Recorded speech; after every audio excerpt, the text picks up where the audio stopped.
یہ کہانی نہیں ہے، یہ میری زندگی کا وہ حصہ ہے جس نے مجھے اندر سے توڑ دیا تھا۔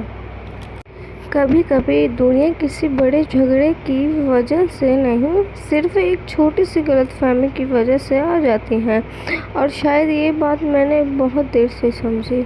میری شادی کو 2 سال ہو چکے ہیں، ہم دونوں ایک دوسرے سے بہت محبت کرتے ہیں، لیکن دھیرے دھیرے زندگی اتنی بیزی ہو گئی، ہمارے پاس ایک دوسرے کے لیے وقت ہی کم رہ گیا۔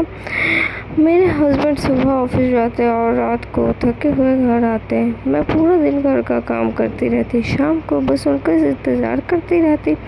مجھے لگتا تھا کہ آج ہم تھوڑی دیر بیٹھ کر بات کریں گے، لیکن ہر روز کی طرح وہ تھکے ہوتے اور چپ چاپ موبائل دیکھنے لگتے۔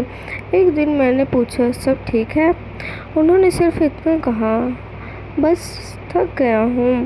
اس دن میں نے کچھ نہیں کہا، لیکن پتہ نہیں کیوں میرے دل میں ایک بات بیٹھ گئی۔ مجھے لگنے لگا کہ شاید اب انہیں میری باتیں سننا پسند نہیں ہے۔ میں نے بھی دھیرے دھیرے ان سے بات کرنی کم کر دی۔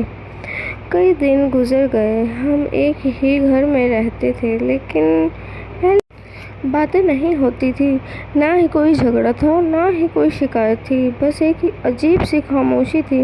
ایک رات لائٹ چلی گئی، میں بالکنی میں کھڑی تھی، وہ میرے پاس آئے اور دھیرے سے پوچھا، تم مجھ سے ناراض ہو؟ بس اتنا سنتے ہی میری آنکھوں میں آنسو آ گئے۔ میں نے کہا، ناراض نہیں ہوں، بس مجھے لگنے لگا تھا کہ شاید اب آپ کو میری ضرورت نہیں رہی۔ وہ کچھ دیر چپ رہے، پھر میرا ہاتھ پکڑ کر بولے، ایسا بالکل نہیں ہے۔ آفس کی ٹینشن میں اتنا الجھ گیا تھا کہ سمجھ نہیں پایا کہ میری خاموشی تمہیں اتنا درد دے رہی ہے۔ میں تمہیں پریشان نہیں کرنا چاہتا تھا۔ اس وقت مجھے احساس ہوا کہ کبھی کبھی ہم بنا پوری بات جانے ہی